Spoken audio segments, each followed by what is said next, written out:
अस्सलाम वालेकुम दोस्तों, welcome back to my channel. बगैर किसी टाइम वेस्ट किए हम चलते हैं अपने टॉपिक की तरफ और सिंपल वर्ड से हम इंशाल्लाह सीखेंगे कि जैसे जल्द समझ आ जाए। तो हमारा टॉपिक सामने ही है, आपको नज़र आ रहा है कि बैंकिंग कोड्स के पावर क्या है। अब बैंकिंग कोड्स के power section 7 of financial institution या रिकवरी ऑफ फाइनेंस में डिफाइंड हैं।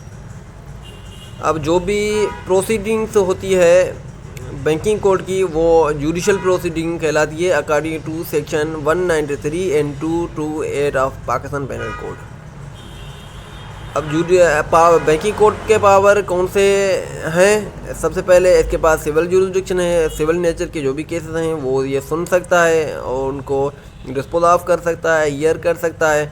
और इसके पास क्रिमिनल जुरिस्डिक्शन भी है, वो क्रिमिनल केसेस सुन सकता है और हियरिंग कर सकता है, डिसाइड कर सकता है, डिस्पोज ऑफ कर सकता है।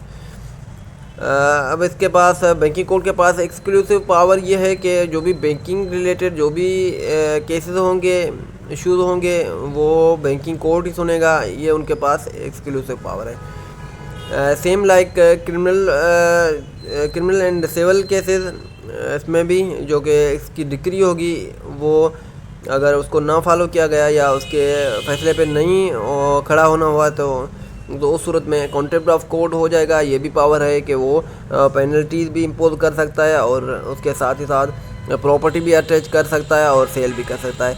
मीन्स द बैंकिंग कोड है the powers of civil jurisdiction, criminal jurisdiction, exclusive power in contempt of court and the banking code may attach any property, may sell, execution of decree and impose penalties। अब penalties कितनी होगी, क्या होगी, वो तो हमें according to the nature of the offence या default के बेसिस पे होगा।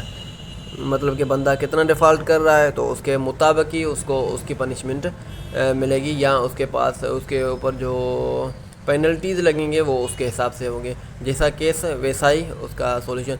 तो सिंपली मैं समझता हूँ कि CCEC ASEP, अगर इस ट्रिक को हम याद कर लें कि हम बैंकिंग कोड के पावर आसानी से याद कर सकते हैं।